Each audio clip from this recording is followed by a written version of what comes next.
the Tri-States. This is KHQA Sports.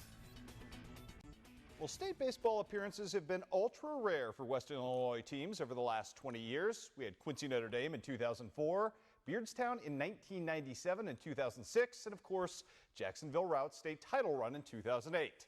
Today, Illini West and Triopia found themselves in super sectional play, trying to join that elite diamond fraternity. Tough start for Illini West, trailing Rockford Christian at this point 5-0 in the top of the fourth. But here come the Chargers. Peyton Porter doing work, an RBI single that cuts the lead to 5-1. Then Colton Mellinger doing his thing, another single right here to score. Braden Bennett made it 5-2.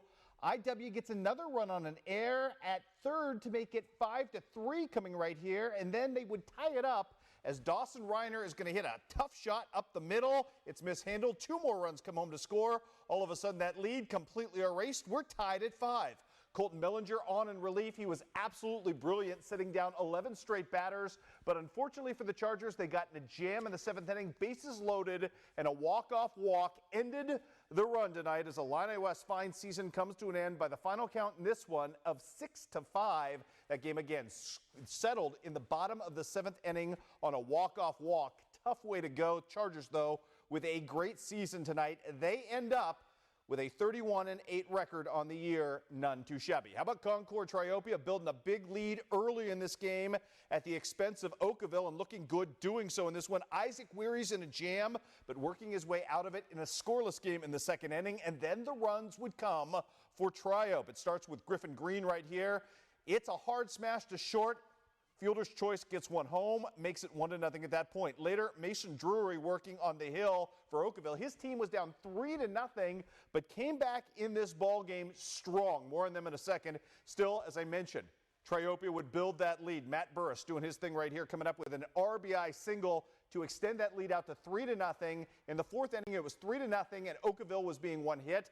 5 runs unanswered late in the ball game, and Triopia's dream of trying to get this done as the Trojans come to an end in their season by the final count of 5-3. Let's do some soccer now, if we can. Playoff action in Southeast Iowa, and we've got Holy Trinity taking on Mediapolis. Let's go to that video.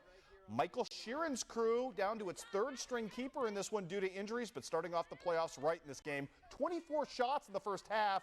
Eventually, though, Maya Rashid would break through right here with a beautiful curling hook shot to score the first of the game on the bender, and the Crusaders were not done yet. Abby Boating going to create a crossing opportunity right here, and that eventually is going to end up on the I guess abdomen, if you will, of Kristen Brink, as she's going to punch that home and make it 2-0 at that point. Again, a lot of attempts in the first half, just 3 goals, but it was enough to build an early lead. Allie Randolph with a pretty cross right here, and Lauren Pothotakis is going to punch that home on the one-timer. 3-0 at the half in favor of Holy Trinity, and Meepo was on its heels the rest of the night. Second half, how about the through ball right here from Rachel Memmert's going to hook up with Allie Randolph. She's wide open, and that couldn't be much prettier. Made it 4-0 at that point, and then Rachel Memmert's going to do her own thing right here on a ball kicked hard right here from Kristen Brink. It comes free. Keeper can't corral it. And here comes Rachel just kind of plugging away at it to make it 5-0. Holy Trinity opens the playoff quest on an up note, winning 7-0, which means the Lady Crusaders will advance on into the next round on Friday. They will host. Their opponent will be, as we go to the scoreboard, the winner of tonight's game between Columbus Community and Mid Prairie, which turned out to be Mid Prairie. That game again set for West Point on Friday night at 6 o'clock. How about the Keokuk Chiefs trying to keep their season alive? Tied up with West Burlington Notre Dame in this one in the first half at 1. But here comes Mackenzie Spear with a second of her 2 first-half goals, and that would extend Notre Dame West Burlington to a 2-1 lead at the half. It would grow on the breakaway right here to 3-1, but the Chiefs, to their credit, would not give up in this game. McKenna Takis with the absolutely magnificent goal right here, going about 1-on-4 and hitting the long volley to punch that home to cut the lead to 3-2. Unfortunately for the Chiefs, a late penalty kick provides the insurance that puts this game away. The Chiefs season comes to an end. 4-2 your final as Notre Dame West Burlington rolls on. We've got some scores to pass along tonight as well. Congratulations to Madeline Whitaker, who we featured for you last week out of Keokuk, the first chief golfer on the girls' side to make state since, I believe, 2004. Had a nice showing the last 2 days. Finished in 19th place. Top 20 finish for her. 32 strokes off the pace. Fired a 93 today. Congratulations, Madeline, for doing Southeast Iowa and Keokuk proud in your efforts at state golf. Also, a couple of Prospect League scores to pass along tonight. The news not good on any front. The Quincy Gems jumped out to an early 2-0 lead on Terre Haute, but the Rex in effect down the stretch. They end up winning with 4 unanswered runs. 4-2 your final there. And another comeback tonight as the Hannibal Cavemen struggles continue. They lose tonight to the Danville Dans in a game that was tied up at 4.